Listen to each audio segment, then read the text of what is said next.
selfish nyo. Nakakalimutan mo, wala kang karapatan dyan, di mo anak yan. Oo, wala akong karapatan. Ako pa naglilimos sa anak ko, sarili kong anak. Viral ngayon sa social media ang naging sagutan ni Mama Marie at Papi Galang sa bagong episode ng kanilang vlog ngayong Sabado, November 18, 2023.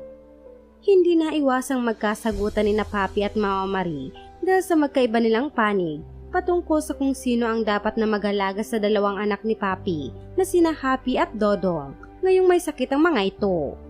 Ilang araw na kasing may ubo, sipon at mataas na lagnat ang dalawang bata. At dahil nagdadalang tao si Papi sa kanyang unang trimester, in-isolate muna nila ang dalawang bata kay Papi.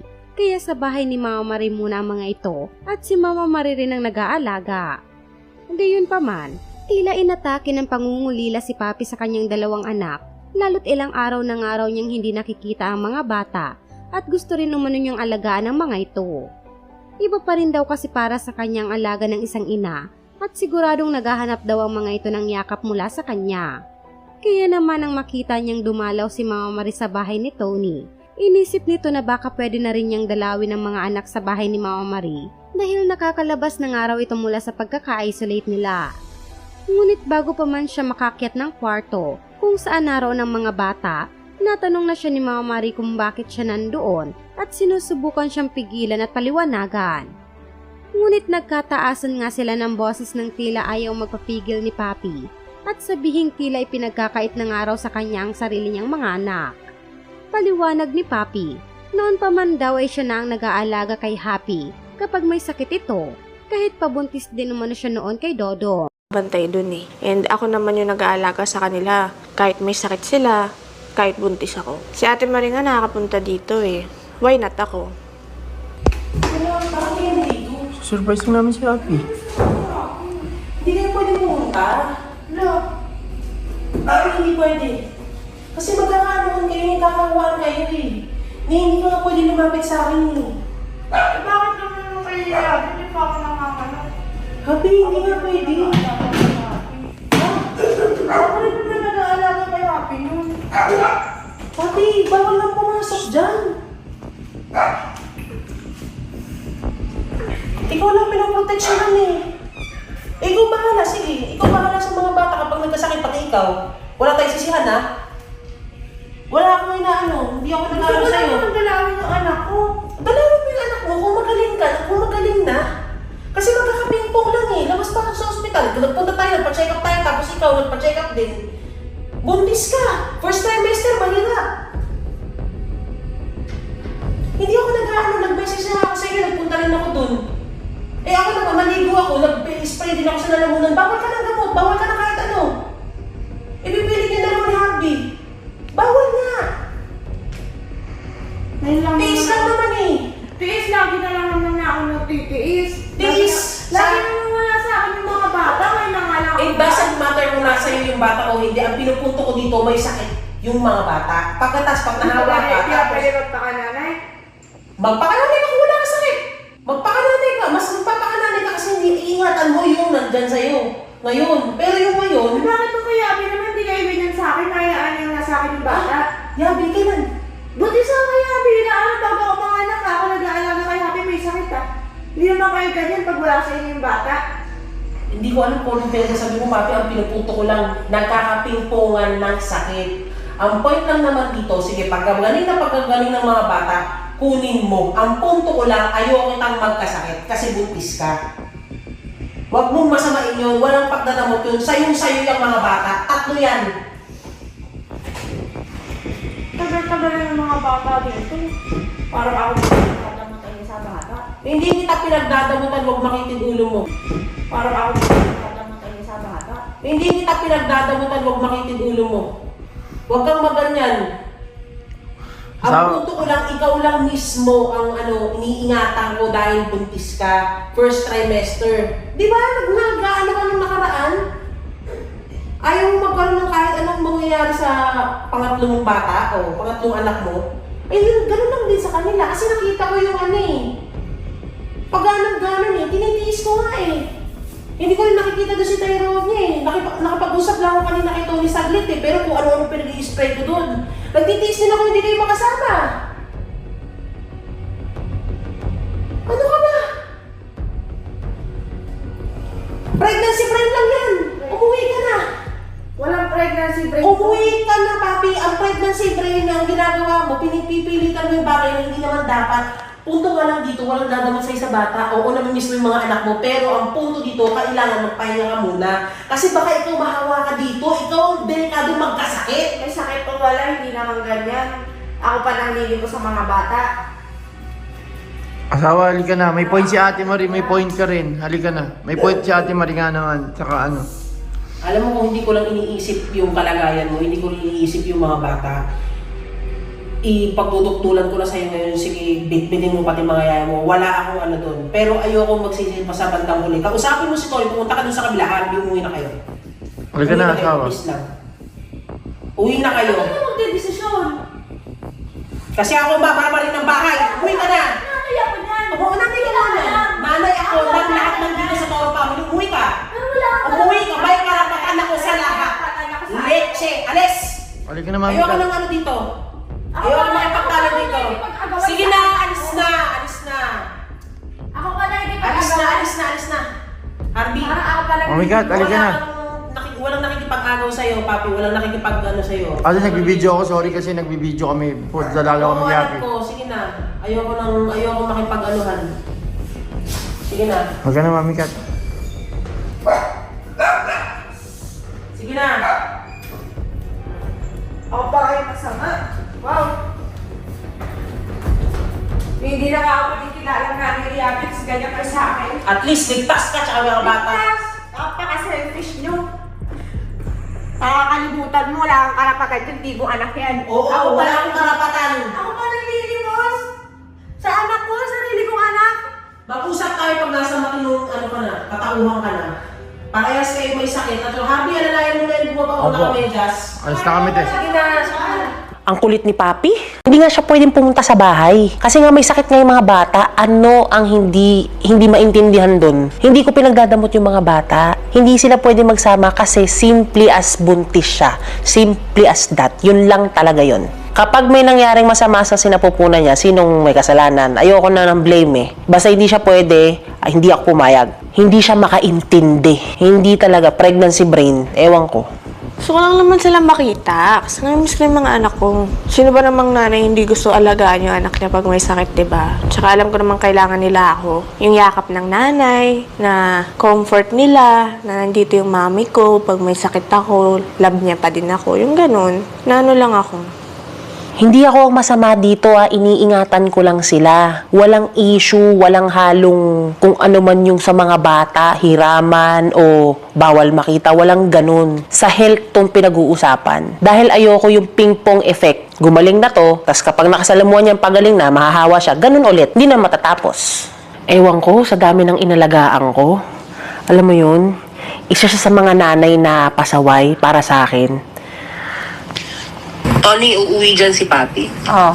Ang inarte dito, gustong makasama yung mga bata. Ang daming pinagsasabi. Liwanagin mo nga yung utak niyan. Ang daming pinagsasabi kasi wala daw akong karapatan. Ginagaya ka ata. Si Papi, kumain sila sa labas eh. Oo, nagpunta dito, gusto makita yung dalawang bata. Sabi ko hindi pwede dahil may sakit.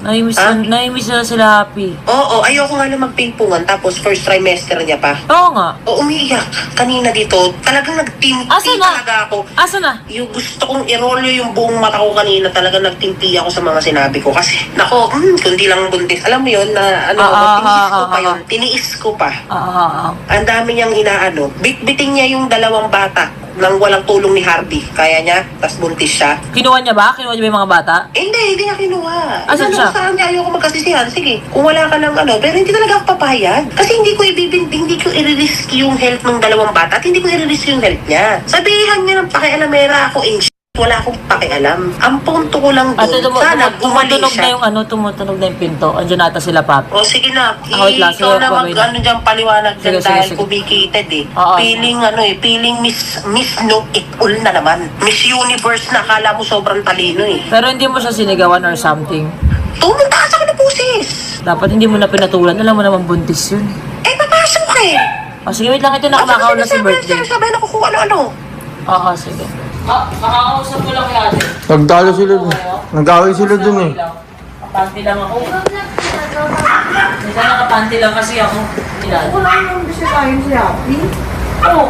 Sana binidyo ko na lang. Kaya ako nakapanti lang Binidyo ko kasi. lagi nga pang ano ko tulog. Hindi ko na nakakausap. Si Happy lang nakakausap kaya. O kaya nga, di ba nag-soundgift lang kayo? Wala namang usapang dadaan ka kila Ate Marie.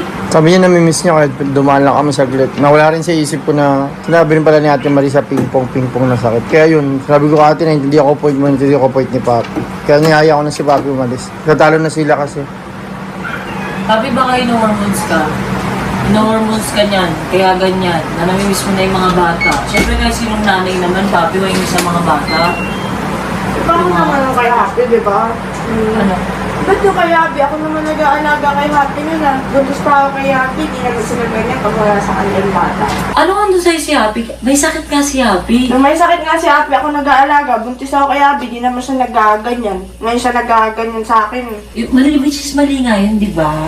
Tignan mo nung pinanganak natin si Happy, anong sinabi ng doktor nung ng ospital? Di ba may sakit na mismo yung bata? May lagnat din kasi yung nanay, kaya nung pinalabas may lagnat na si Abby. Nagka-complications, kaya ayaw natin maulit. Siyempre namimiss mo yung mga bata. Hindi ko kinakampen si Ate Marie. Baka naman kasi iniisip niya lang yung sinasabi niya na health mo. Kaya wala, hindi tayo makadalaw dun. Hindi ka rin makadalaw dun. O, lawakan mo natin yung isip natin, Papi. Magpakalma ka muna. Siyempre gets ko nilalamo ka ng emosyon. Namimiss mo na yung dalawa eh. Nag-birthday pa si Happy. Naiintindihan ko yun. Pero natutulungan tayo dito para sa mga bata. Hindi tayo dapat nag-aaway. Hindi tayo nag-aagawan sa mga bata, Papi. Ay na, hindi naman sa nag-aagawan eh. Eh, ba't ka umiiyak?